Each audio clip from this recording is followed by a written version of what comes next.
Bonsoir, bonsoir à tous. Alors je vais inviter le docteur Geneviève qui est avec nous ce soir. Ainsi, nous nous retrouverons toutes les deux. J'espère que vous allez bien et merci de nous joindre ce soir pour ce live sur la santé mentale, la dépression, l'anxiété et le lien avec l'axe intestin-cerveau.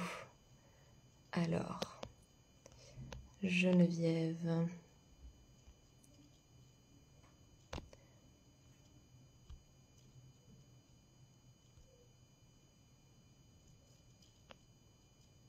Bonsoir Arnaud, ça va très bien. Et vous?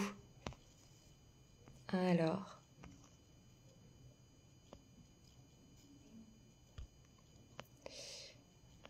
hop hop hop.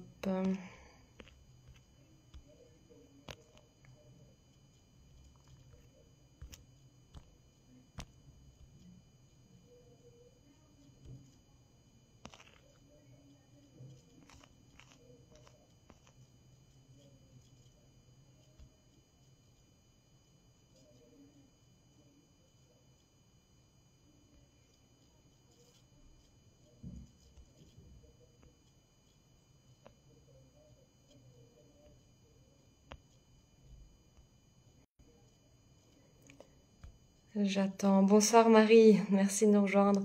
J'attends que Geneviève arrive. Je suis en train d'essayer de lui envoyer le lien. Donc merci pour votre patience et merci à tous ceux qui sont en train de nous rejoindre. Hop.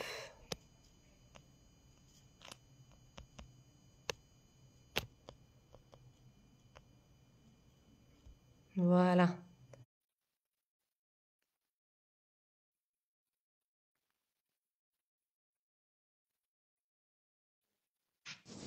Super. Bonsoir Geneviève. Salut! Comment ça va? Ça va bien? J'attendais le lien, là. J'étais comme, Oui, j'essayais de te trouver, c'est toujours un peu une aventure. On y est arrivé. OK. Juste voir, parce que là, je me vois sur le demi-écran. Est-ce que je dois peser sur quelque chose? Est-ce Non. que...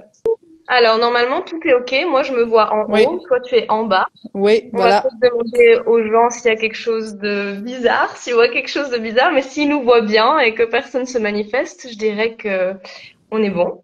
Oui, je pense Donc, que oui. euh, donc, bonsoir à tous. Merci à ceux qui sont déjà là avec nous ce soir.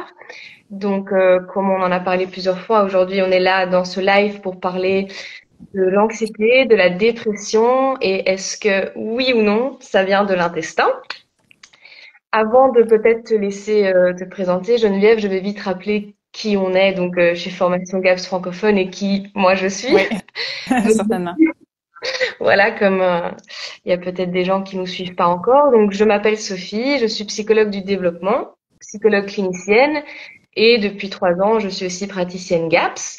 Donc GAPS méthode dont on va très certainement parler aujourd'hui dans notre live, c'est un protocole nutritionnel qui vise à restaurer la paroi intestinale et rééquilibrer la flore intestinale, ce qui est très important. Et donc, je m'occupe, avec ma collègue Béatrice, qui n'est pas là ce soir, mais d'enseigner la méthode GAPS du docteur Campbell McBride en français. Parce que c'est très récent. D'ailleurs, toi, Geneviève, tu as suivi le cours en anglais, parce qu'au moment où tu as voulu te former, ça n'existait encore qu'en anglais. Là, on a tout traduit en français. Ça nous a pris 2 ans avec ma chère collègue Béatrice. Et c'est disponible en français. Et donc, voilà, je suis une des instructrices. Et nous sommes sur la page de la formation officielle. Et nous avons invité ce soir Geneviève et je suis super contente qu'elle soit là avec nous parce que c'est une autre psychologue docteur en psychologie formée à la médecine fonctionnelle. Enfin voilà, je te propose de te présenter. Oui, oui, Euh, avec plaisir. Ben, merci pour l'invitation. Ça me fait vraiment plaisir d'être ici. Pour moi, ici au Mexique, il est 12h30. Donc, c'est l'heure du lunch. OK. On a trouvé Alors, le... c'est ça. Je travaille sur différents fuseaux horaires maintenant, donc je gère mes agendas Oui, à l'international. Donc, j'imagine. OK, ben moi, je m'appelle Geneviève. Je pratique comme psychologue clinicienne depuis 2008, donc ça va faire 17 ans bientôt. 17 ans. Je connais le protocole GAPS depuis 2010. C'est un protocole nutritionnel que j'ai appliqué avec mon fils, Olivier, qui est maintenant âgé de 16 ans. Donc, ça fait longtemps, même comme étant jeune psychologue clinicienne, où je m'intéresse aux thérapies nutritionnelles. Ouais. J'ai œuvré en psychiatrie pendant de nombreuses années. J'ai été propriétaire d'une clinique holistique. Et bon, depuis 2 ans, j'ai lancé finalement mon coaching international que j'ai appelé Ton gut te parle. C'est un volet qui est vraiment à côté de la psychothérapie ou de ma pratique de psychologue, mais en fait mon objectif était d'arrimer mes connaissances en psychologie avec des outils alternatifs dont la pratique GAPS et la médecine fonctionnelle. Voilà. Oui, c'est ça. Je sais aussi que tu as écrit un livre. J'ai vu que tu as un e-book. Oui, c'est ça. Oui, ouais. oui. Oui. Alors, j'ai un e-book, j'ai sorti un recueil de recettes récemment. J'ai aussi fait quelques formations en Europe. Donc, depuis 1 an ou 2, là, je suis en développement dans ce nouveau secteur. C'est un secteur vraiment différent de mes 17 dernières années de pratique de clinique. Et mais je suis très heureuse d'être là parce que mon but, c'est que les gens sachent que ce protocole existe, sachent qu'est-ce qu'on peut faire avec ça. Donc, c'est vraiment ça le but aujourd'hui, là, d'exposer parce que c'est pas nouveau, ça fait 25 ans que ça existe. Hein? C'est juste, on en entend peu parler au Québec, en tout cas au Québec pas du tout. Je pense qu'on est 2 praticiens GAPS sur le territoire du Québec au complet. Donc, c'est pas...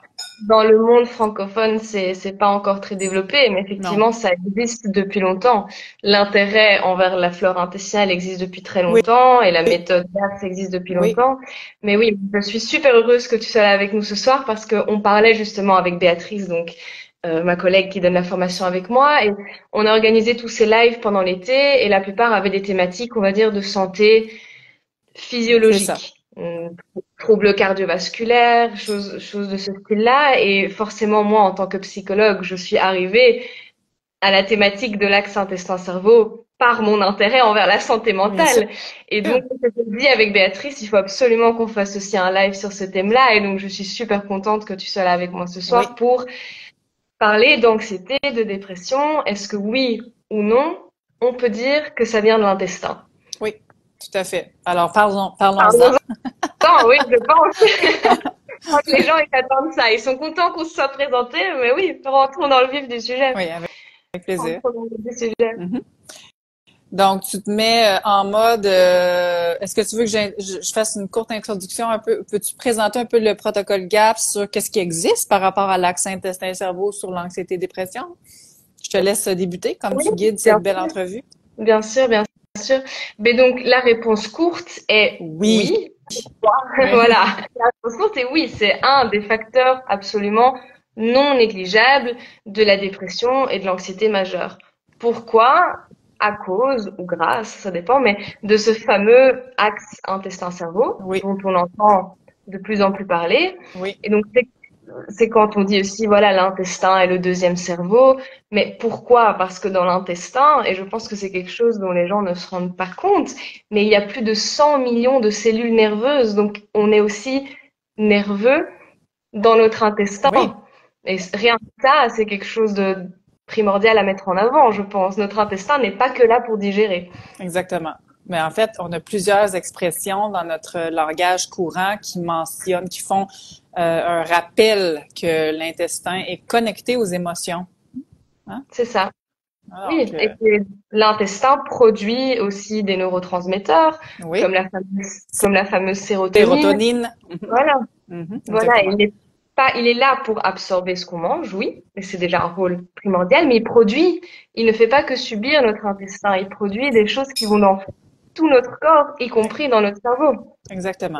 Puis ce que je vais expliquer souvent aux gens, c'est que pour que cette production de par exemple la flore intestinale avec la collaboration avec les entérocytes, les cellules de la paroi épithéliale, eh bien, les cellules vont venir absorber les nutriments et c'est la belle flore intestinale qui va se charger de créer les substances, non seulement les neurotransmetteurs, mais les hormones, une grande partie des hormones, une grande partie des substances antivirales, antifongiques, naturellement, c'est la flore qui va gérer ce travail. Donc, c'est d'autant plus surprenant de dire que si notre flore intestinale est fatiguée, j'utilise souvent le terme fatigué, c'est comme on peut comparer ça à des ouvrières qui ne sont pas en mesure de produire normalement, correctement, suffisamment ces substances qui sont primordiales à notre tant l'équilibre physique que mental. Oui. Oui. Et donc, comment elle se fatigue, cette paroi et ce système digestif? Il y a plein de facteurs. Oui. Mais un des plus importants, c'est l'alimentation et le cercle vicieux qui se crée entre alimentation, ou plutôt mauvaise alimentation, et inflammation. Et puis, ça devient tout un cercle vicieux. Et notre métabolisme. Exactement. Donc, non seulement des facteurs tels que la qualité des aliments qui est absorbée, ensuite un facteur tel que la capacité des entérocytes de reconnaître l'aliment et de l'absorber. Des fois, l'entérocyte est comme, c'est quoi ça? On a tellement d'aliments transformés dans notre ce qu'on appelle des aliments, mais qui ont été modifiés par l'industrie, leur structure chimique, leur composition naturelle a été modifiée. Oui. Donc, le fait de ne pas reconnaître un aliment, le fait d'ingérer des aliments qui sont difficiles à digérer ou qui ont été prédigérés par l'industrie pour nous, donc qui ne sont pas assimilés normalement ou qui créent un stress sur l'organisme. Donc, aujourd'hui, on est rendu avec multiples facteurs qui nuisent qui donnent du fil à retordre à la flore intestinale, finalement. C'est ça, c'est ça. Et en fait, cette mauvaise assimilation ou ce facteur très intéressant dont tu parles du corps qui ne reconnaît pas certaines molécules, il les reconnaît pas déjà parce que les molécules ont été modifiées par l'industrie, comme tu dis si bien, et puis aussi parce qu'une paroi intestinale en mauvaise santé n'a tout simplement plus les outils pour tout décomposer et assimiler comme il faut. Et donc, les molécules ne sont pas les molécules auxquelles le corps s'attend. Et tout ça, à quoi ça mène? Moi, personnellement, je trouve que c'est vraiment un des facteurs clé quand on essaye de comprendre ce fameux axe intestin-cerveau, c'est vraiment l'inflammation. Pour moi, personnellement, c'est le facteur à vraiment prendre en considération, c'est que dans la dépression, dans l'anxiété, dans tous les troubles psychiatriques, on retrouve des niveaux d'inflammation surélevés. Et ça, c'est dit, c'est écrit, c'est expliqué depuis toujours. Ça a toujours été documenté, même dans le DSM, notre fameuse Bible des troubles psychiatriques. Ça dépasse, hein? Ah, comme toutes les pages.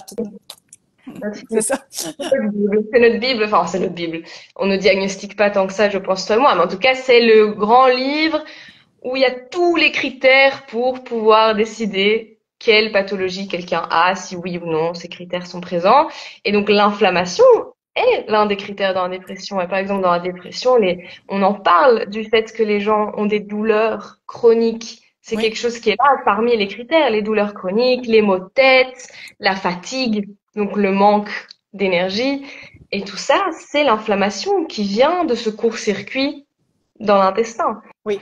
Ben, c'est intéressant d'expliquer aussi comment se crée l'inflammation. Hein? C'est-à-dire les gens ont comme parce que souvent les gens vont me dire en coaching, ben mon médecin a fait tous les bilans sanguins puis j'ai pas d'inflammation. Donc les marqueurs comme la protéine C-réactive ou des marqueurs sanguins standards, ça va pas émerger. Hein? C'est important de comprendre que l'inflammation c'est le conséquent d'une réaction immunitaire à une agression multiple.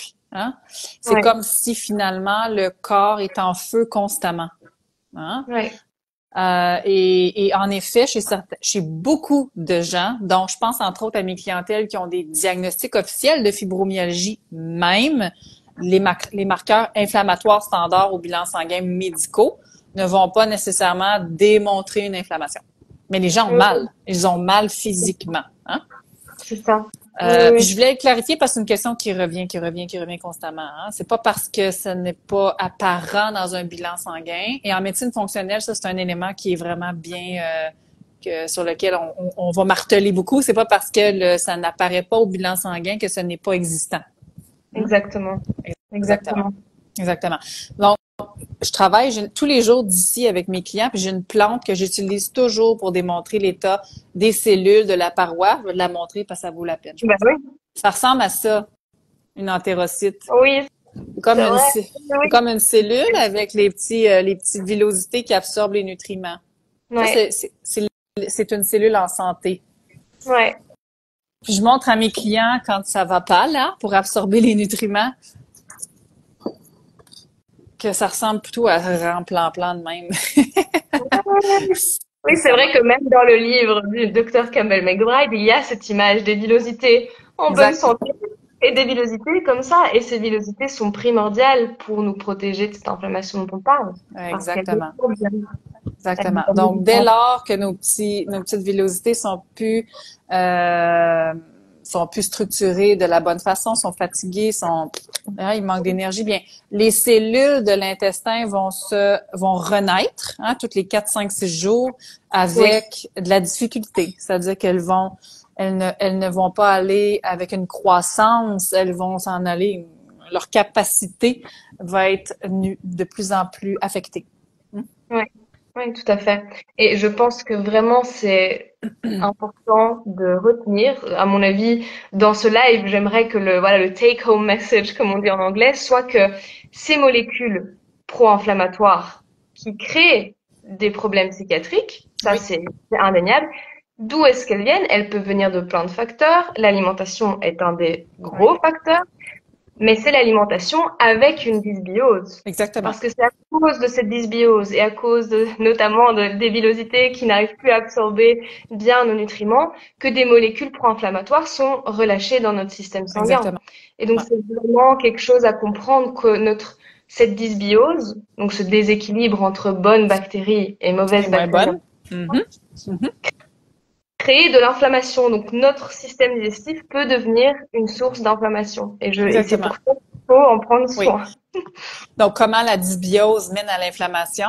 C'est que quand il y a un déséquilibre dans les ratios de bonnes bactéries versus, je vais dire, les levures, champignons, Oui, les oui, virus qui vivent c'est pas parmi que des nous, bactéries. mhm, Ouais, ces bactéries, ces pathogènes vont créer des toxines dans le système digestif. Hein? Donc, on se rappelle que le système digestif est l'endroit où on va créer et évacuer le plus de toxicité finalement.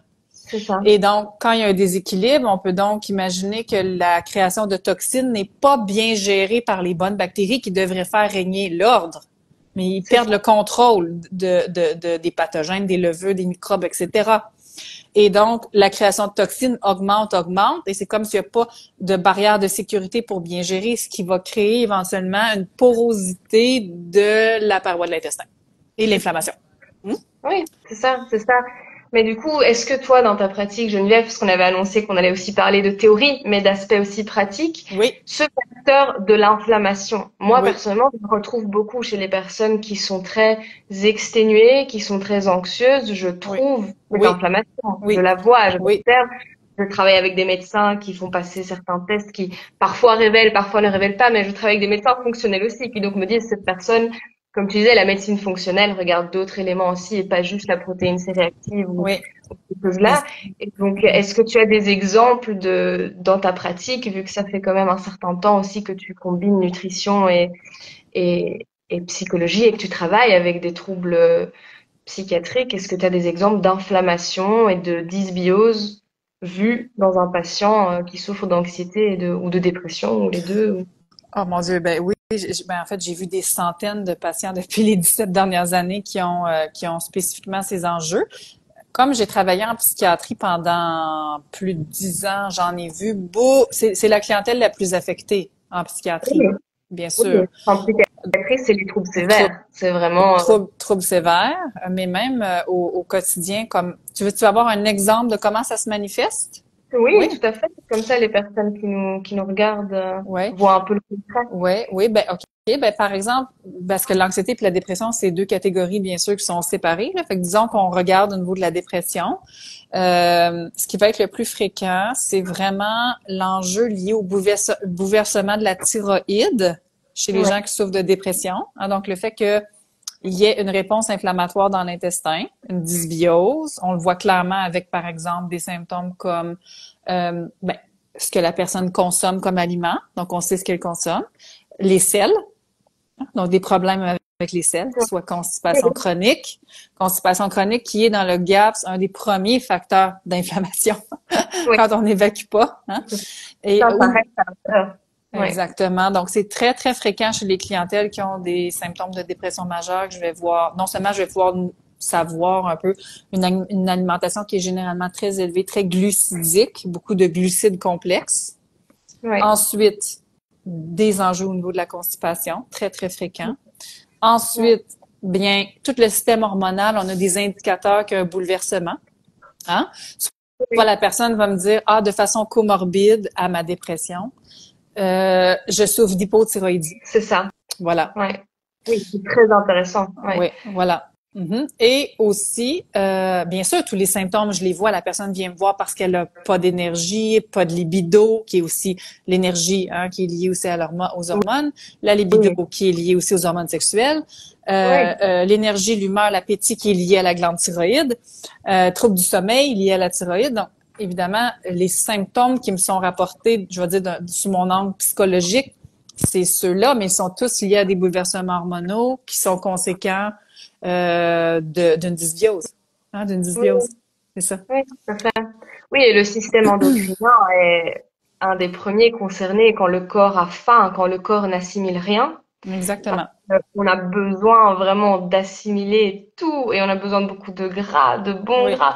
Mais donc, c'est le premier, quand on est en situation de malnutrition, en fait, parce que quand la dysbiose est sévère, on est en situation d'intoxication, d'inflammation et de malnutrition. Oui. Et donc, le système endocrinien, vas-y, je vois que tu voulais rebondir. Ben, je réfléchis en même temps. Donc, les symptômes que j'ai nommés sont fréquents, mais une autre condition comorbide qui m'est rapportée, c'est l'anémie.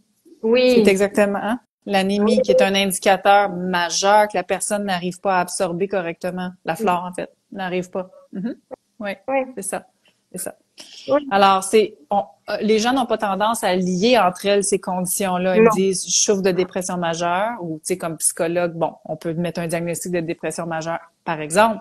Mais le lien entre les bouleversements hormonaux, l'anémie, la constipation, les migraines ou les autres conditions, les symptômes PMS très importants, c'est pas comme, il n'y a pas de connexion là, dans notre système en tout ça. C'est tout comme des départements séparés. Donc, ça devient très difficile pour les gens de comprendre le lien. Donc, il faut vraiment expliquer le lien. Oui. Et c'est un gros problème, je pense, dans la prise en charge de nos jours, c'est qu'on sépare, déjà dans les troubles physiologiques, on sépare tous les différents organes et vraiment, on a le gastro-entérologue, on a l'endocrinologue, enfin, on a tout séparé. Oui. Et après, dans la psychiatrie, en tout cas dans le secteur de la santé mentale, on sépare aussi. Alors qu'en fait, il faudrait vraiment avoir cette vision, voilà, que toi et moi, on essaye de mettre en avant, c'est-à-dire qu'il n'y a pas vraiment juste la santé mentale. Parce que on ne trouvera jamais quelqu'un qui souffre de dépression ou d'anxiété qui va bien physiquement. Et tu viens de le montrer en donnant quelques exemples des plaintes qui te sont amenées. Et moi aussi, je le vois. Quand je vois quelqu'un devant moi qui a l'air vraiment en très basse énergie et trouble de l'humeur, jamais cette personne ne vient en me parlant uniquement, on va dire, de ses douleurs émotionnelles. Les douleurs émotionnelles vont prendre une grande place dans ce qu'il me raconte pendant l'anamnèse et pendant notre travail. Bien évidemment, parce qu'il vient chez le psychologue. Mais tout de suite, je vais voir qui rapporte tout un éventail de symptômes. Tout un éventail de symptômes qui, son corps n'est pas en bonne santé. Pour être en santé dans notre tête, on doit être en bonne santé partout. Parce que notre cerveau, c'est un organe, comme les autres, qui donc vit de ce qu'on lui donne. Mais j'espère que là, ça bouge, je crois, et j'espère que la prise Je me permets de rire. Je me permets de rire. OK. Mais il faut être positif. Il faut être positif. Moi, j'espère que la prise en charge globale qui donc, quand on voit quelqu'un qui souffre d'anxiété ou de dépression sévère, qu'on ne pense pas uniquement à leur anxiété, leur dépression, sans regarder leur état physique et la force que leur corps a pour pouvoir passer outre. Ce serait, en fait, c'est ce que la pratique GAPS permet. Hein? Oui. Mais dans nos professions, je t'apprends pas que c'est pas comme ça qu'on est formé et que c'est hein? Alors moi je suis pas j'étais à ma 17e année de pratique. Donc donc on n'est pas formé comme ça, mais aussi on n'est pas dans des sociétés, en tout cas au Québec, où j'ai évolué dans la plus grande partie de ma vie comme clinicienne. Ouais. On n'est pas formé du tout à, comme j'ai dit, à connecter Non, ces éléments-là ensemble. Alors que non. depuis que j'habite le Mexique, par exemple, c'est complètement différent. Tous les professionnels presque travaillent, ils sont Oh, beaucoup plus ouais. conscients, je veux dire conscients de cet aspect-là avec la spiritualité, l'aspect holistique et tout ça. Donc, je vois depuis quelques années un gros changement chez les professionnels de ce que je suis habituée de voir chez nous au Québec, là, bien sûr. Ouais. Ouais, ouais, c'est ça. Ouais. C'est Pour ça. avoir assisté et donné des formations en France, entre autres, j'ai trouvé, ça c'est qu'il y a aussi beaucoup plus d'ouverture ou de connaissances au niveau de l'holistique un petit peu aussi, là. Fait que, je sais Ouais. pas, en Belgique, je pense que c'est la même chose. Il y a un peu plus, Oui, oui, oui. Alors, il y a de plus en plus de psys qui se forment à la nutrithérapie, oui, donc c'est vraiment pas mal. oui, C'est chouette. oui, Oui, oui. Moi, je trouve que ça avance tout doucement. Je pense que le secret, c'est d'accompagner les personnes en oui, équipe et d'avoir un médecin, un psychologue, un gastroentérologue. Au plus on est autour d'une personne plutôt qu'avoir juste un type d'aide, au mieux. Pour moi, c'est déjà on va dire oui. En un plus, élément. travailler en interdisciplinarité, bien sûr, bien sûr. Voilà, c'est ça, c'est ça. Oui, Mais oui, effectivement, comme tu dis, on est, en tant que psychologue, on nous forme quand même davantage à vraiment on nous forme en fait, à prendre en charge le fameux oui, émotionnel. Mais je pense qu'il faut vraiment, non pas qu'il n'y ait que du matériel. En tout cas, moi, personnellement, je ne pense pas que nos émotions et notre gestion des émotions soient uniquement biologiques et uniquement matérielles. Sinon, je me reconvertirais à la médecine et voilà. Non, moi, je pense que la psychologie et donc l'émotionnel a une place à elle, mais combinée, oui, vraiment combinée, oui, alors qu'on nous forme uniquement à prendre en charge ce côté émotionnel. oui. Toi, il me semble, tu travaillais principalement avec la TCC, avec la thérapie cognitivo-comportementale. Oui, moi j'ai Ouais, été formée aux études de maîtrise et de doctorat en thérapie cognitivo-comportementale, c'est ça. mais bien sûr, depuis 17 ans, j'ai fait multiples Oui, formations schéma, EMDR, EFT. Bon, je les ai toutes oui, maintenant, les oui. formations, hypnose, En tout tant ça. que psychologue, Ben en oui, tant ben que oui. psychologue, on forme Ben oui, constamment. ça Ouais, évolue, puis on continue toujours la formation continue, puis tout ça. Donc oui, ouais. j'ai multiples outils maintenant dans mon coffre à outils, disons comme ça. C'est Mais ça. c'est quand même fascinant parce que comme j'ai le protocole GAP, je le connais depuis 2010 là. Donc, ça fait longtemps là quand même. Ouais. De voir les changements qui sont opérables Oui, psychologiquement oui, en appliquant des changements parfois basiques chez des clientèles qui souffrent depuis plusieurs années. Donc oui. ça, je dois le dire et le redire, ça Ouais, fait pas un an, là, ça fait 15 ans que je vois ben oui. les effets positifs de travailler la flore, parce que dans les protocoles, on appelle ça heal and seal the gut, hein, cette Ouais, ouais. partie super C'est les. importante.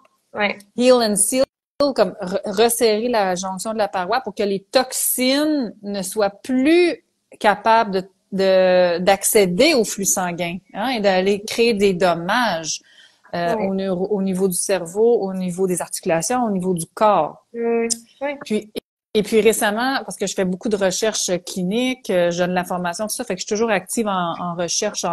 Je lisais un article dans les bases de données scientifiques qui disait que, puis je l'ai lu, j'ai lu 2 fois, là, je l'ai même partagé sur mes réseaux, Ouais, j'ai que vu. la neuroinflammation, parce qu'ici on parle de neuroinflammation quand on parle d'une personne déprimée, une personne, bon, le, l'article citait que la neuroinflammation est un facteur qui est maintenant reconnu comme étant le facteur commun des Ouais. troubles sévères et persistants comme la dépression récidiviste avec multiples rechutes, le déficit d'attention avec hyperactivité, Ouais.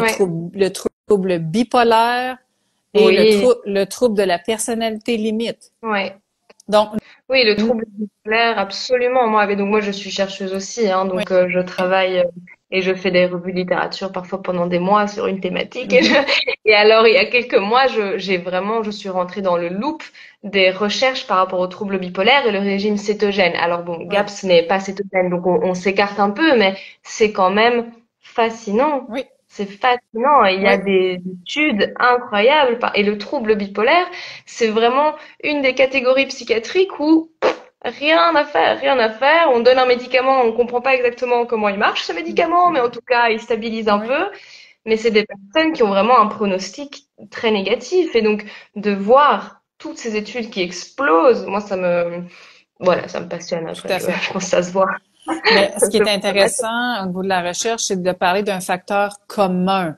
Alors, on Oui, reconnaît que le facteur commun à toutes ces pathologies qui sont séparées, parce qu'on se dirait pas que le trouble bipolaire ressemble à de la dépression, ressemble à de l'autisme, ressemble à de bon, mais le facteur commun, c'est la neuroinflammation.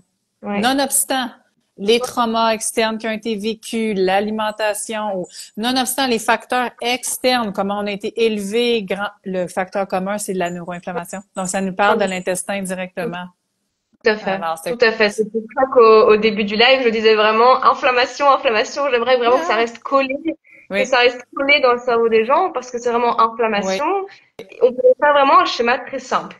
Alimentation oui, combinée avec l'état du système digestif, oui, augmentation de oui. l'inflammation, et voilà. Oui, puis on le Et sait, je veux dire, il y a plein de gens qui vont me dire spontanément, ah, quand je mange du gluten, je dis n'importe quoi, j'ai mal au ventre, je suis enflé, j'ai des gaz. Qu'est-ce ouais, Qu'est-ce que c'est? Hein? Des toxines, c'est des toxines. C'est ça, oui, là. C'est oui, les ça. gaz, c'est des Oui, toxines. c'est Ouais. ça. C'est ça. C'est pas un symptôme normal, Non. parce que c'est vrai qu'on normalise presque les ballonnements extrêmes, Oui. alors que non, si on a des ballonnements extrêmes, on a probablement une prolifération d'une bactérie pathogène dans l'intestin. Ouais. Ou d'une Oui. levure. Ouais. Voilà. On a une Mais encore question là, oui. je vois Il qu'on y a a des une question questions. intéressante oui, Mhm. oui, je vois quelqu'un qui demande, est-ce que le GAPS et le régime anti-inflammatoire, c'est pareil? Alors, il y a des points communs, je dirais, parce que GAPS est Oui. anti-inflammatoire. Par contre, le régime anti-inflammatoire, je ne connais pas très très bien quel type de recommandation c'est. Je me dis que toi, Oui. En fait, je vais me positionner là, pas comme une experte sur le sujet, là, mais évidemment, depuis les dernières années, j'ai étudié beaucoup le régime keto, le Oui, régime sans caséine et sans gluten. oui, J'ai en fait des revues littérature. Fait que le régime anti-inflammatoire, sa particularité, c'est que il y a différentes personnes qui l'apprêtent un peu à leur sauce. Mais dans la ok, majorité des régimes anti-inflammatoires que j'ai vus, il y a quand même beaucoup de consommation de whole food, c'est-à-dire des grains. c'est ça. Ok, Et pour le GAPS, les grains, puis on pourrait expliquer pourquoi c'est pas du tout anti-inflammatoire. Pas du tout. Donc ouais, là, il faudrait juste venir spécifier ici, euh, est-ce qu'on parle anti-inflammatoire hypotoxique, donc des cuissons douces, pour pas, parce que anti-inflammatoire, Jacqueline Lagacé, il y a ça, là. Tu sais, tout l'aspect cuisson hypotoxique. Mais il y a quand même des gens qui parlent d'un régime anti-inflammatoire où il y a des légumineuses, où il y a des grains. ouais. Alors, ça, c'est une grosse Et moi, différence. je répète. Peut-être tu veux en parler un petit peu Ouais, de ça. bah oui, Ouais. c'est une grosse différence. Donc, effectivement, dans GAPS, on enlève toutes les graines, on enlève toutes les légumineuses. Oui, oui, Parce que c'est de l'amidon, oui. parce que l'amidon c'est du sucre, et donc comme on est dans une phase où on essaye d'affamer ces bactéries pathogènes, on retire tout ça. Après, je trouve aussi que quelque chose qui me tient à cœur de préciser à chaque fois par rapport au régime GAPS, c'est que contrairement à d'autres régimes éliminatoires, c'est un régime qui a pour but de ne pas être à vie. Et je trouve que c'est vraiment important à préciser. Après, pour certaines pathologies, c'est quand même bien de le suivre le plus longtemps Oui, possible. oui. Mais c'est quand même un régime qui a l'idéologie, on va dire, de nettoyer, restaurer l'équilibre entre les bactéries, sceller la paroi, comme on disait, donc les boucher tous ces trous de l'intestin poreux en 2 ans, plus ou moins. Apprendre, chaque personne est différente, chaque Mhm. guérison est différente. Et donc, je trouve que c'est quelque chose aussi d'important parce qu'après, justement, quand on a guéri cet intestin, on réintroduit certaines céréales en les préparant, en les Adéquatement. neutralisant, Mhm. voilà, en les Mhm. trempant, en les fermentant. Mais donc, c'est une grosse différence, je dirais, je ne sais plus qui nous posait la question, Oui, mais c'est une grosse oui, différence avec GAPS. oui. GAPS enlève le Les gluten, grains. mais aussi Oui. les Les céréales. grains. Ouais, les graines. Puis, Ouais. ce que je pense qu'il faut comprendre aussi, c'est qu'on est dans une ère où les grains sont transformés par l'industrie. Sauf en Ouais. France, à quelques endroits. Moi, j'ai voyagé beaucoup l'Amérique centrale. Là, ils ont des réserves. Tu sais, c'est de la culture ancestrale. Il y a des exceptions. Mais disons, au Ouais. Canada, aux États-Unis, les grains sont transformés. Ça, ce que ça signifie, c'est que les grains subissent des transformations en industrie, donc une perte de nutriments extrêmement importante. On leur ajoute des antimoisissures. En fait, on veut les conserver sur une tablette pendant des années. Donc, même si quelqu'un me dit, bien, c'est pas OGM, parfait, c'est bio, parfait, mais il n'empêche que pour pouvoir préserver ces grains-là sur des tablettes, il faut mettre des produits, souvent, pour pouvoir arriver à ça, des antimoisissures et tout ça. Donc, même parce que les grains, ça l'inquiète beaucoup les gens. C'est la première question. Est-ce que je mangerai plus jamais de pain? Tu sais, c'est comme, les gens sont dépendants. On est dépendants dans aux grains, hein. Ça fait vraiment partie de notre culture, là, de manger. Donc, c'est souvent quelque chose qui revient dans les inquiétudes, là. Alors, oui, on peut réintégrer après quand on va mieux, préparer adéquatement, fermenter, tremper. Tu sais, il y a des méthodes à suivre, ancestrales, mais ça ne devrait pas représenter 85% de notre alimentation comme ça l'est actuellement. Exactement. Hein? Exactement. Ouais. Oui, je pense qu'il y a comme tu dis, il y a une contradiction entre anti-inflammatoire et graines et céréales parce que c'est très compliqué d'en trouver. C'est rare. Comme tu dis, voilà, il y a certains endroits. Moi, je sais qu'en Italie, il y a certains endroits qui font encore des vraies pâtes, des vrais moulins avec du vrai blé. Mais c'est rare. C'est rare, donc c'est ça. Ça fait. Et puis, je vois qu'on a des questions dans le chat. Quelqu'un demande, est-ce qu'on peut conserver le régime GAPS à vie pour un trouble psychiatrique sévère? Oui, c'est très nourrissant comme régime. Très, très, très, très nourrissant. Vraiment, toutes les protéines animales, les légumes, les fruits, il y a tout, là. La seule chose, c'est qu'il faut renverser notre façon de manger. Plutôt que de manger 80% de grains, puis 15%, il faut vraiment, réintégrer les gras, modifier les quantités, les apports. C'est vraiment ça. Mais oui, en psychiatrie, là, des gens qui ont eu des psychoses, qui ont eu des troubles bipolaires sévères, ils vont pas déroger du GAPS, là. Non. Non. Très peu. Diagnostic où il faut effectivement se dire que c'est à vie. Oui. Et c'est tout à fait nourrissant et ça peut se maintenir à vie. Vraiment. Moi, j'ai comme un traitement. C'est ça. Moi, mon fils, qui a 16 ans, les raisons pourquoi j'ai appliqué ce régime-là, c'est qu'il y avait une dyspraxie motrice sévère, des enjeux sur le spectre TSA très jeune, au préscolaire. Et donc, il déroge à 16 ans des fois, là, mais il revient à ses habitudes. Donc, c'est possible, mais ça doit rester un mode de vie assez stable. Assez stable. Ouais. Je vois quelqu'un qui nous dit aussi dépression majeure récurrente, hypothyroïdie, possibilité de cesser médication si inflammation contrôlée. Ben, on prend la médication pour éteindre les symptômes inconfortables. Alors, quand on renverse la condition, les symptômes inconfortables sont plus là, hein, en règle générale. C'est ça. Ouais. Et tout à fait. C'est ça le but. Est-ce que les graines germées sont compatibles avec le régime GAPS? Non. Après. Non. Vraiment dans la phase. En fait, vous verrez je vous conseille de lire le livre du Dr Campbell McBride, il est super, mais donc, elle parle après de comment quitter ou de comment finir, enfin, de comment détransitionner après avoir fait GAPS pendant, c'est bio-individuel. Elle recommande 2 ans.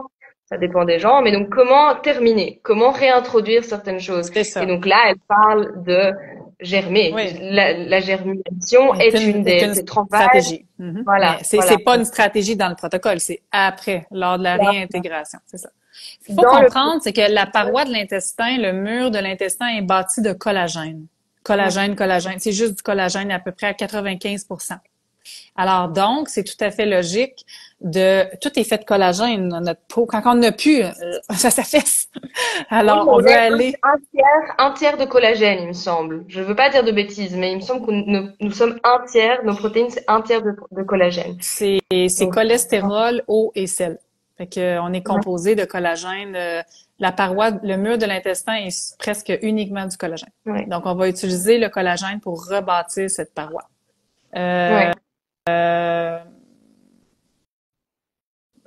Il y a des gens qui écrivent dans le chat, je suis pas capable de suivre. Mon médecin ne recommande pas, je sais pas, recommande pas quoi, un sevrage peut-être, évidemment. Non, ce sera pas une pratique de arrêter des médications comme ça. Là, il faut avoir un suivi, il faut parler au pharmacien, il faut parler au médecin, il faut avoir fait des changements. Alors, on fait pas ça drastiquement. Il faut avoir l'équipe autour de soi. Mais la personne me demandait, est-ce que on peut penser à ça? Est-ce qu'on le voit? On le voit dans notre pratique là, à tous les jours. en Oui. 20 ans de pratique, des gens qui décident de changer leur molécule avec des changements. Ça existe, mais évidemment, on n'arrête pas ça du jour au lendemain. Là. Non, non, Euh, ouais, parce que je vois les liens dans le chat, puis j'ai de la misère à suivre là. t'inquiète pas, moi, Ici, on est là pour donner de l'information. Hein? C'est pas partez d'ici puis donc enlevez vos médicaments. Là, c'est pas ça qu'on est en train de dire. C'est plutôt donc voilà. Quelqu'un qui demande quel est le lien entre thyroïde et dépression. Ben les hormones thyroïdiennes sont créées 80% dans le gut. Donc lorsque la flore intestinale est en dysfonctionnement, ça affecte la production d'hormones thyroïdiennes. Également, donc, la thyroïde est liée à plusieurs marqueurs, éveil-sommeil, l'appétit, la régulation de l'humeur et tout ça. Donc, il y a un enjeu très, très important entre la thyroïde et les symptômes dépressifs. Ouais. Vraiment, vraiment important. Oui, Quelqu'un qui d'ailleurs, posait la question.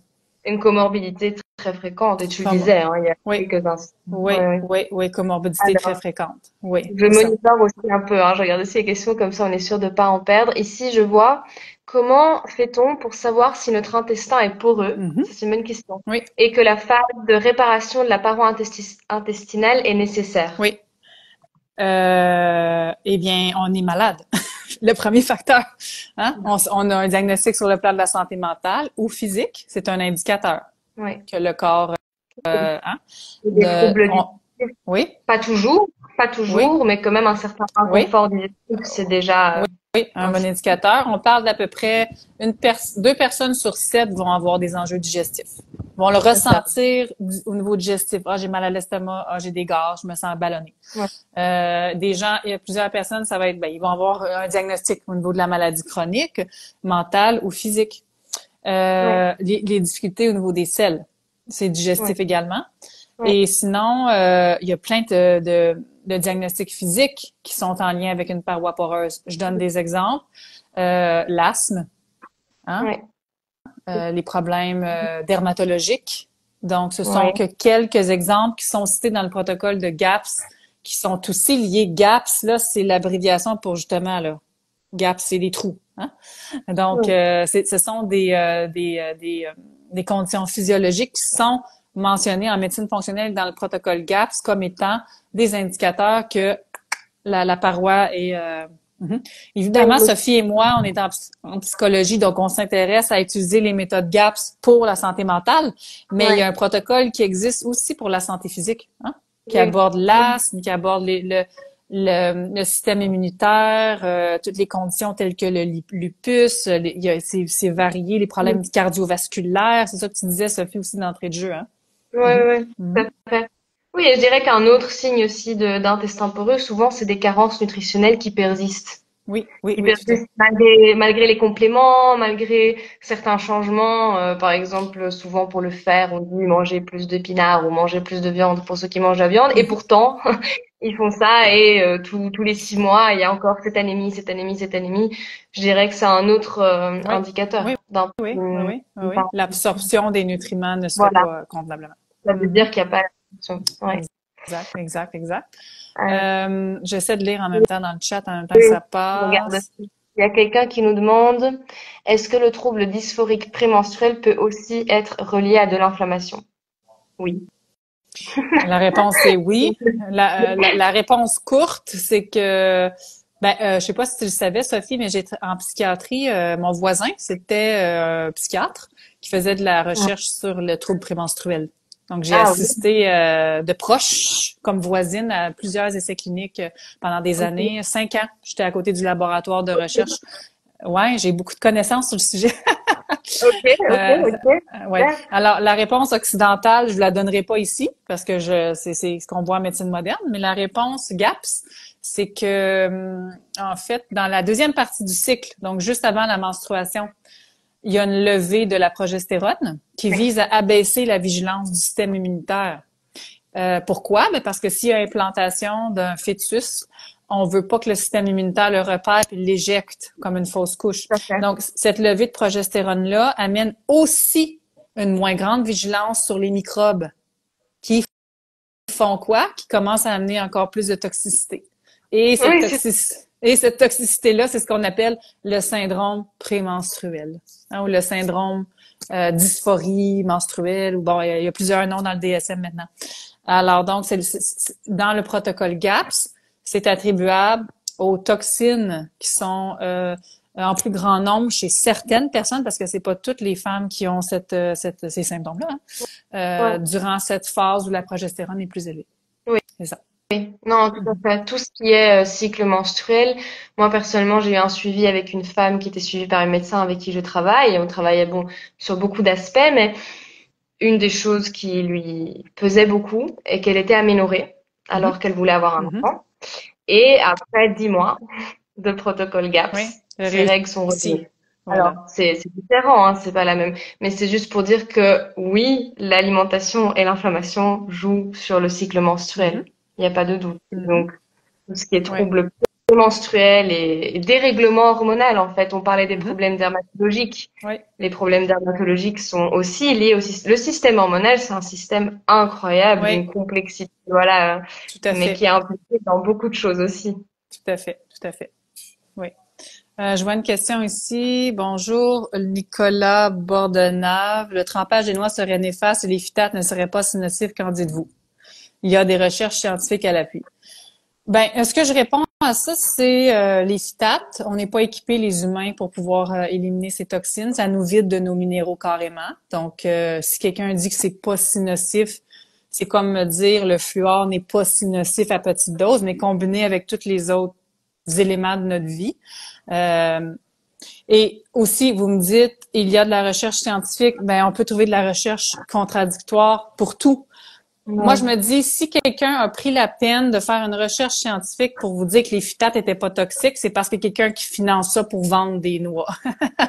Parce que pourquoi quelqu'un ferait ça? Je veux dire, ce serait quoi Non, l'objectif? il y a quand même aussi beaucoup d'articles qui montrent que ça l'est. C'est toxique. Que ça Alors, l'est. ayant fait de la recherche moi-même pendant quand même plusieurs années, toi aussi, Sophie, je me dis, faut que les gens comprennent, on peut toujours trouver les opposés. Ouais. Maintenant, pourquoi quelqu'un essaierait d'aller chercher à démontrer que c'est pas si toxique? Quel Ouais. serait l'objectif? Oui, tout à fait. L'objectif, l'objectif est de vendre. Hein? Donc, Oui. il faut comprendre que les grandes industries agroalimentaires, leur objectif, c'est de vendre des produits, faire du profit. Ils ont beaucoup d'argent et évidemment, les grosses poches vont financer beaucoup de projets de recherche. OK. Donc, pour moi, si on parle de phytate, ça, c'est un fait qui est au niveau ancestral. Le trempage des noix existe depuis 5000 ans.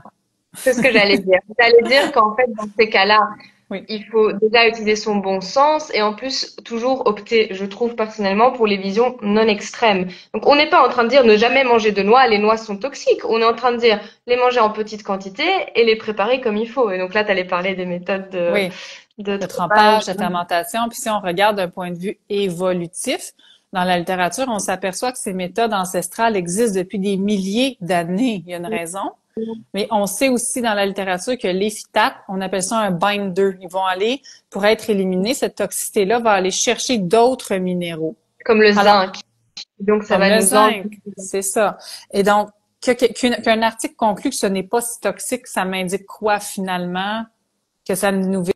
Il faudrait que je vois là, c'est quoi la méthode de recherche, puis comment ils ont conclu ça, puis c'est quoi l'échantillon, c'est qui, tu sais, il me manque des données pour conclure, mais en tout cas, j'ai lu assez de littérature dans ma carrière pour savoir que Et dans tous les cas, GAPS ne dit pas non aux non, noix. non, c'est GAPS dit non aux graines et aux céréales. Donc ça aussi, c'est important à mettre en avant, en fait. C'est que c'est pas du tout un protocole qui, parce que les noix sont bonnes pour nous. Il faut juste qu'on les prépare pour pas qu'elles nous fassent de mal, pour pas qu'elles se bindent, comme tu dises, aux zinc. aux zinc et à d'autres minéraux. Oui. Ouais.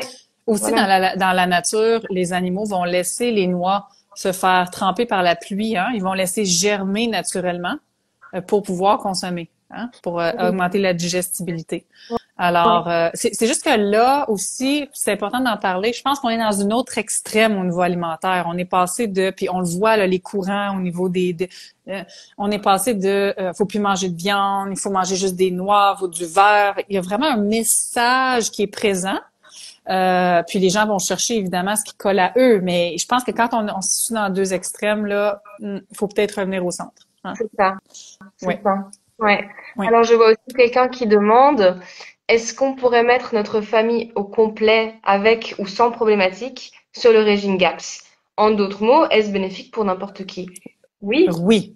Absolument, ça renforce le corps, ça lui donne des outils qu'il n'a pas. On parlait avant, voilà, d'avoir les ouvriers en bonne santé. Ça ne peut que lui donner, lui faire un nettoyage et lui donner plus de force. Et donc, même si c'est pendant une certaine période, après, il repartira encore mieux qu'avant. Exactement. Et moi, je le vois même d'un point de vue là, préventif. Exact. Préventif. Oui, Oui, oui, oui. oui, tout à fait. Alors, préventivement parlant, d'optimiser la flore, d'optimiser la création de neurotransmetteurs, travailler les hormones, tout ça, c'est comme un rebalancement. Et puis, oui, pourquoi pas? Pourquoi pas? Oui, Mhm, tout à mhm, fait, mhm. tout à fait. Alors, quelqu'un nous dit, j'ai lu que la dépression correspondait aussi à une absence de bonne vasculaire au niveau des lobes frontaux. De bonnes, j'imagine, oui, de bon, oui, Oui, oui. oui, j'ai déjà lu ça dans la Non, littérature. En fait, la façon que moi j'ai compris ces vascularisation. articles-là, la vascularisation Ouais, frontale, la façon que ouais, moi je comprends cette littérature, je vous l'explique, là, mon avis clinicienne, c'est mon avis, c'est que la vascularisation ou l'atrophie de certaines régions cérébrales est un ouais, conséquent de avoir souffert d'une condition chronique pendant X temps avec la perte de nutriments qui ouais, affecte le cerveau en grande ouais, partie. Oui, tout à en fait. grande partie. C'est ça. Je Donc, regarde si on a rien oublié. Je pense qu'on a répondu à la plupart des questions. ouais, ben, C'est chouette qu'on ait. j'essaie de lire puis Ouais, t'écouter puis parler en même temps, puis je me rends compte que c'est un multitasking qui demande quand même une certaine gestion. c'est bien, c'est bien. Ouais. Puis On la a bien littérature, toi aussi, tu ouais, as beaucoup d'intérêt, t'as le nez dans la recherche constamment, hein, tu travailles sur des projets de recherche, tout ça. ouais, Euh, ouais, ce qui est important aussi, que je dis souvent aux gens, à mes clients, c'est que toi, Sophie, je suis certaine que ça t'est arrivé, moi, ça m'est arrivé d'écrire, de rédiger des articles scientifiques, soit pour ma chaire de recherche où je travaillais, le professeur où j'étais avait une chaire de recherche. Donc, on publiait, j'écrivais des articles, je faisais des méta-analyses. Puis ça arrivait qu'on n'était pas publié. Ça, c'est pas parce oui, que l'article était pas bon, parce que la revue scientifique où on a soumis veut pas nous publier, c'est pas la tendance, c'est pas donc il y a comme aussi un aspect, il faut dire aux gens, c'est pas parce que les gens ils disent aussi c'est de la science mais la réalité là, quand on est chercheur, c'est que on peut faire autant de sciences qu'on veut, on est souvent même pas publié. tout à Donc, fait. oubliez jamais qu'il y a plein de chercheurs exceptionnels dans ce monde qui cherchent des choses, qui trouvent des choses, mais ils ne seront pas publiés pour différentes raisons. C'est pas la mode, c'est pas la tendance, ça va à l'encontre d'un grand narratif, il y a pas d'argent, etc., etc. Et donc, quand on cherche, on trouve de tout parce que les courants sont influencés par ce qu'on veut trouver, mais aussi il y a beaucoup de choses auxquelles on n'a pas accès. Donc, il faut aussi se reconnecter avec l'intuition, le jugement, le bon sens, qui est, Oui, tout à à mon fait. avis, extrêmement important. Tout à fait, et ne pas vraiment aller lire un peu de tout. Moi, c'est quelque chose que je conseille aux gens. Donc, de voir les deux parties et puis de voir les parties au mieux, comme on disait, la juste nuance parfois. Parce que entre le carnivore et le vegan, il y a une juste nuance. Tout à fait. Non, non, enfin, donc c'est vraiment ce que je mets en avant. Et puis je dis aux personnes aussi de pas se concentrer que sur les articles scientifiques, alors que je suis chercheuse, hein, donc je me tire un peu une balle dans le pied, parce que moi j'écris et quand ils sont publiés, j'ai envie qu'on les lise après Oui, oui, un an de travail. Mais je trouve que c'est aussi important de varier le type de source parce qu'il y a un énorme accent sur les articles scientifiques. Mais il y a aussi des livres et des expériences cliniques, et ça compte autant qu'un échantillon de 1000 personnes avec certaines méthodes statistiques qui c'est très intéressant, les méthodes statistiques, ça nous permet effectivement de faire de l'inférence, comme on dit, oui. donc de généraliser un échantillon sur la population globale, et c'est Oui, intéressant de voir est-ce qu'on peut conclure que ça s'applique à tout le monde. Mais c'est aussi pas un peu une utopie en fait de exactement. vraiment trouver cette réponse. Donc moi je conseille aussi aux gens de lire les livres, des livres de il y a des médecins d'ailleurs comme le docteur Campbell McBride mais beaucoup d'autres médecins. Là je suis en train de lire le livre d'une psychiatre aux États-Unis qui s'appelle Georgia Oui. Mehdi. En tout cas Je la vois sur les réseaux, elle est active sur les réseaux en ce Change moment. Oui, oui, Your Diet, oui, Change Your Mind. oui, C'est une oui, psychiatre. Le livre est incroyable. C'est un livre oui, de 600 pages. C'est une bible d'anatomie du oui, cerveau, de pourquoi. l'inflammation, comme on est en train de dire là, mais joue dans les conditions psychiatriques. Et donc, je conseille aux gens de lire et d'aussi voir ce que disent les médecins qui ont une certaine expérience et qu'est-ce qui conclut après 50 ans de travail avec leurs patients. Parce que la clinique, on parle toujours de clinique, voilà, on est psychologue clinicienne, mais la clinique, c'est l'humain aussi qu'on a devant nous et le progrès qu'on voit chez une personne compte. Mhm. On ne peut pas dire qu'il ne compte pas parce qu'il n'a pas été prouvé dans un article avec un échantillon et une p-valeur. Bon, je rentre un peu dans les détails, je ne sais pas si tout le monde sait ce que c'est des p-valeurs, mais donc Mais moi, c'est le conseil que je donne. oui, C'est le oui, conseil que je donne de s'ouvrir aussi aux livres, pas que aux oui, articles, et de juste rester curieux, en fait, de rester exactement, curieux exactement. et Puis, d'essayer. en fait, comme clinicienne et chercheur, parce que les deux, on a fait les deux, on voit, il y a beaucoup de choses en recherche qui s'appliquent pas du tout cliniquement, parce que c'est des échantillons qui sont tellement épurés que ça correspond pas à des vrais clients qu'on a devant nous. Je veux dire, on mène des essais cliniques chez des gens déprimés, par exemple, ils sont non-fumeurs et c'est des hommes en tel âge et tel âge, ça représente une classe très précise. C'est comme pas vrai, ça représente pas une personne qui vient dans notre bureau avec ses traumatismes, ses bagages, ses habitudes, ses dépendances. Alors donc, c'est comme, faut en prendre, puis aussi comprendre que la clinique, c'est l'application complexe. Mais là, je te dis, c'est le message dans la société qui est envoyé, la science, la science, la science. Comme, revenons À l'expérience aussi. c'est ça, l'expérience, les observations cliniques, Ouais. des gens qui me disent j'ai tel symptôme, mais je me fais dire que c'est pas vrai parce que c'est pas sur mon bilan sanguin. Ben, est-ce que tu le vis? Est-ce que tu le ressens? Donc, ça Ouais. existe, ça existe, hein? Oui, là. C'est super important. Oui, c'est ça. C'est super important.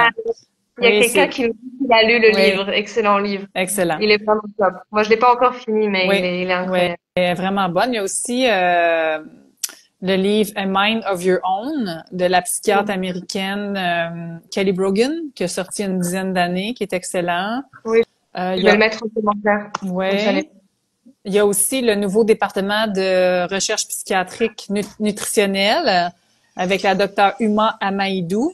Elle est maintenant à Harvard. Ça fait quand même quelques années qu'elle publie. Elle a écrit quelques bouquins. Fait que ça, tu sais, on voit qu'il y a une expansion au niveau de la recherche axe intestin-cerveau.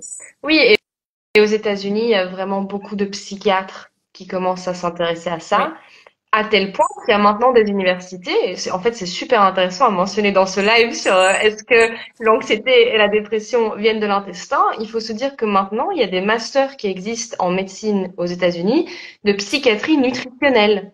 C'est vraiment, les médecins se spécialisent en psychiatrie nutritionnelle, donc oui, oui, c'est c'est incroyable. Mhm. beaucoup dire, hein. Oui. Quelqu'un demande pour les auteurs en français. Malheureusement, dans le monde de la recherche, il y en a pas beaucoup. Mais le livre de Gap s'est traduit en français maintenant, de Oui, je la l'ai mis. docteure. Ouais. Il y a aussi Julia Enders, qui est médecin, qui a écrit un livre Oui, qui s'appelle, elle parle anglais, mais son livre est traduit. Le charme Charme, discret de l'intestin, je pense en français que ça s'appelle. Charme secret, je pense, charme secret de Secret. l'intestin. Bon, Et Julia d'ailleurs, Enders. elle a fait Oui. un documentaire Netflix. Oui. Puis ça, c'est un exemple parfait de ce qu'on est en train de dire. Comme Julia Enders, elle a publié son livre sur l'intestin-cerveau en 2014. OK? Ouais. 2014. Donc, elle faisait déjà de la recherche dans cette thématique. Ça fait déjà 10 ans qu'elle a publié son livre. Et son documentaire Netflix vient juste d'arriver en 2024. Ça démontre exactement ce que je répète, c'est que ça prend 15 ans avant que ça arrive sur la place publique. Ouais. Oui, oui, oui. Hein? Et donc, dans ce documentaire qui est très Charme intéressant, il y a une secret de partie, l'intestin. Oui, c'est ça. Oui.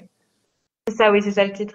Il y a une partie où il parle de transplantation fécale, qui est Oui. un autre exemple très intéressant d'à quel point la flore intestinale Oui, compte oui, oui. et ils en parlent justement pour une fille qui souffre de dépression et elle a été mieux. Oui, Donc, oui, c'est oui, tout super à fait. intéressant. Mais En changeant la... oui, avec l'autisme aussi, là, c'est en pleine étude clinique actuellement, les transplantations fécales, là. Oui, On le voit. oui. Mhm. Et l'autisme, moi en ce moment, je travaille avec une maman qui est suivie par moi et par ma collègue médecin et elle est en train de voir des progrès incroyables. Ça fait 3 semaines et l'enfant fait des phrases complètes alors qu'il ne faisait pas de phrases complètes Exactement. avant. L'autre Exactement. jour, elle m'a envoyé un message tout ému en me disant qu'ils avaient été à la mer et que généralement tout ce qui était le contact avec l'eau, il ne supportait pas, il était hypersensible, donc il se mettait à crier, pleurer, donc c'était impossible de profiter avec ses cousins à la mer. Et que là, elle était super étonnée, il a toléré. Il n'y a pas eu de, comment on dit, de tantrums, comme on dit en anglais, il n'y a pas eu Mhm. d'explosion, Les crises. oui, voilà, de crise. Mhm. Donc oui, l'autisme, absolument. C'est Oui, aussi, oui. Mais là, encore aujourd'hui, c'est pas là, vraiment, on part sur plein de choses, ouais. mais l'autisme, absolument. On pourrait Oui, faire un live sur juste l'autisme. là-dessus. Il faudrait, mais écoute, c'est très, ben, mon expérience, c'est très délicat de parler de ça parce que, ben, comme je te dis, je suis pas à ma première année de pratique, là. Mais c'est un thème qui est largement, l'autisme, là, en fait, largement, beaucoup de scepticisme dans la population sur les possibilités de renversement, d'atténuation des symptômes et tout ça, plutôt, alors que dans le protocole GAPS, j'en ai été témoin des dizaines de fois, là. Mais les gens, c'est comme, ils se font dire que c'est une condition qui est neurodéveloppementale, qui est à vie, qui est génétique, qui est fatale. Alors, il y a du travail à faire aussi pour venir renverser certaines ou adoucir, je pense, certaines croyances ou adoucir certains messages, hein, parce qu'à tous les jours, moi, je vois des familles où les enfants sont non-verbaux, puis ils recommencent à parler, ils font plus de crise, ils commencent à mieux dormir. Alors, c'est mon quotidien, là. Alors, je le vois cliniquement, hein? Je le vois cliniquement. Oui, c'est ça. Donc, alors, il y a beaucoup de travail à faire. Tant pour faire connaître ce magnifique mode alimentaire que Dr. McBride appelle un traitement, hein? Elle appelle pas ça une diète, hein? Oui, tout à Elle appelle ça fait. un traitement, c'est ça? C'est un Oui, traitement. oui, Et exactement. c'est un traitement, oui, tout à fait. Oui, Tout oui, à fait. oui. Bien, écoute, comment est-ce qu'on peut conclure? Le temps est Ça, passé très vite. Ça fait ça une va heure déjà très que je vite, ça va papote. très vite. Ben, comment est-ce qu'on peut conclure? Je pense que l'idée de ce live, c'était de démontrer comment ça évolue, comment il y a une possibilité de jumeler corps-esprit, comment on est les deux seules praticiennes, je pense, dans le monde, psychologue et GAPS, je pense. J'ai regardé dans le tableau les Oui, oui, je professions. pense. Ouais, Gaps, ouais. Gaps, ouais, oui. oui, Ouais, ouais. oui. Alors, il y a beaucoup de nutritionnistes qui sont praticiens GAPS, médecins qui sont praticiens GAPS, praticiens GAPS, mais des psychologues. C'est denrée rare, denrée rare. Alors, Mm. On euh, espère de moins en moins. Il y a quelques oui. psychologues qui s'intéressent à la formation et qui vont peut-être s'inscrire à la Mhm. formation GAP. J'ai hâte d'avoir d'autres Ben, collègues. je le souhaite, puis j'en parle, je suis en... Bonsoir de nouveau à tous. Bon, et bien pour ceux qui sont venus ce soir à notre live, merci beaucoup. C'était super d'échanger avec vous. Moi, je vous fais cette petite story pour nous excuser du souci technique qu'il y a eu, qui était de mon côté. Le Wi-Fi a totalement lâché l'électricité, tout a sauté dans mon immeuble et donc on était en train de conclure, on était plus ou moins à la fin de notre live, mais ça s'est terminé de façon un peu brusque.